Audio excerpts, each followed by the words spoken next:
And then comes the modern stars. So you can tell my interest is far lower on them simply due to the sheer volume of the 1911 and Mannlicher inspired pistols and the severe lack thereof of the modernized pistols. There are less to work with in general, and they are all mechanically basically identical. But I do have to make a point of them. So I don't even have the original one.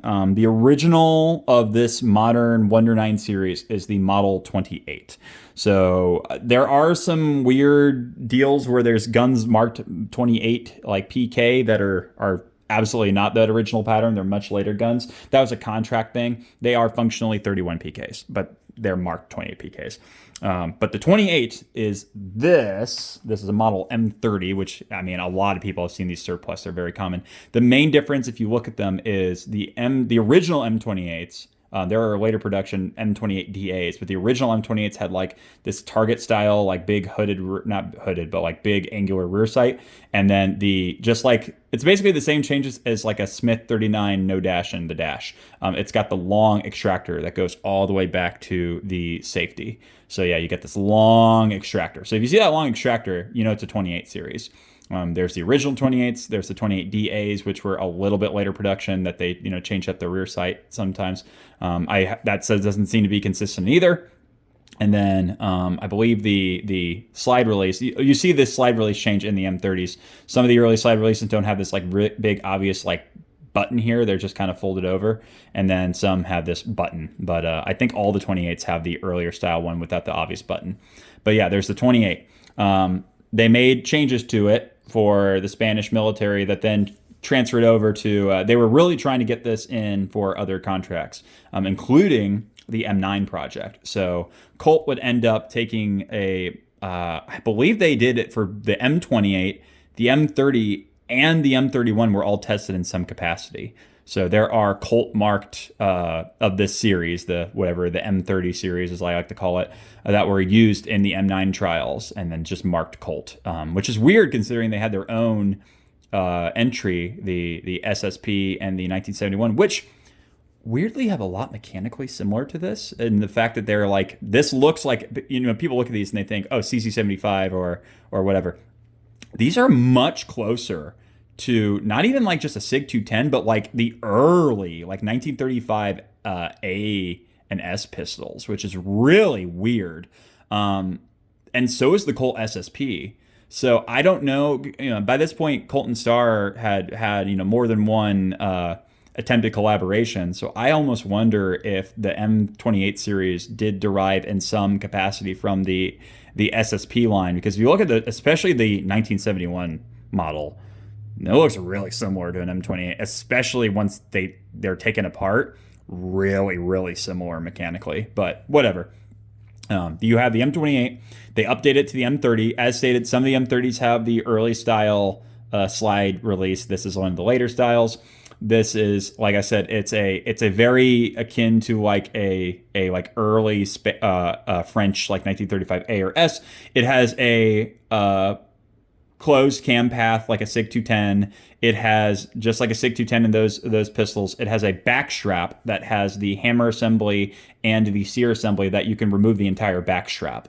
So that's pretty freaking neat. But yeah, so, and then you got this safety. So they would make super duper even more minute changes to the M30 series later on, and they would call it the M31. The way you tell those apart is the position of this lever on the safety. So you can see it's like on the bottom half. The 31s have it centered. That's the way I tell them apart, just like right from looking at them. So, and the 31 was actually offered in super limited quantities in 40 cal, and those seem to be around. Between all the series, M28, the M30, and the M31, the standard full frame steel frame guns would be M. So this is a 30M. They also had P for police, which was like a shortened frame. And then they had 30Ps with steel and alloy. So there are Ks. So there's the 30PK, 31PK.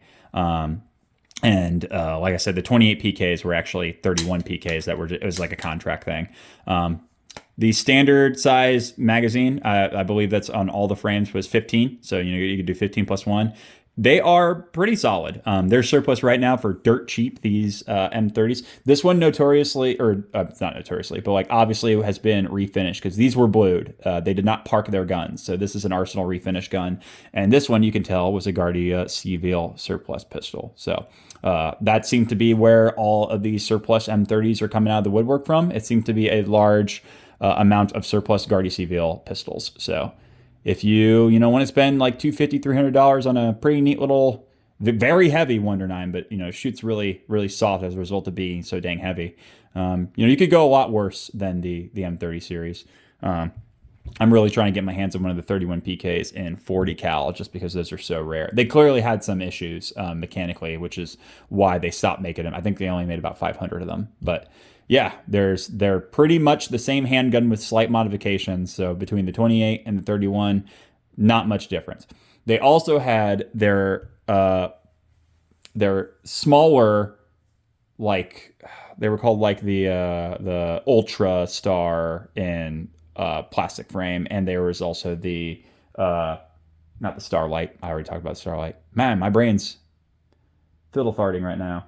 The Firestar. My God, I could not think of Firestar. So they are mechanically the same. The difference is with the Firestar, they had, the shorter metal frame. And then with the Ultrastar, they had a polymer frame. The Firestar was actually offered in 9mm, 40 cal, and 45, with the 45 being slightly more rare than the other two. And the Ultrastar was only ever produced in 9mm and 40 cal. There were Firestar Pluses as well. Now, there were Firestar Pluses made in all three calibers, but there were serious issues with the frames. So before they were actually sold in the United States, the Firestar frames for 40 cal, or Firestar Plus extended frames for 40 cal and 45 were almost entirely destroyed. And the only ones that really hit the market were the 9mm ones. So you can get a Firestar single stack with the short frame in all three calibers, but you can only get the Firestar Plus in the United States in any kind of quantity in 9mm. So yeah, if you ever wondered why there's a Firestar 40 but not a Firestar Plus in 40, that's why they had issues with the frames. This would have been all while Star was basically, they were burning. They were falling apart in the 90s. And then obviously the big thing I'm not talking about is they also made a bigger version of the M30 series, that being the Megastar. So it was purpose built to be 10mm from the ground up. So basically be a competitor against, like the Bren 10 and the Colt Delta Elite. So this giant chunky bastard is probably my favorite star to actually shoot. Despite it being a 10mm auto with a whopping 14 round capacity in the magazine, plus one in the chamber, so 15 rounds of 10mm, it is an absolute brick. It is the heaviest handgun I own. It is built like a tank, and as a result, it shoots 10mm soft as hell. I've tried multiple different types of 10mm loads, so, beating the overcharged 40 cal, whatever you call it, the tendency for a lot of them to be underloaded. I've tried some pretty hot stuff out of this. It is an absolute joy to shoot. I can't deny it. Its single action is ironically worse than its double action. It has a really nice double action trigger.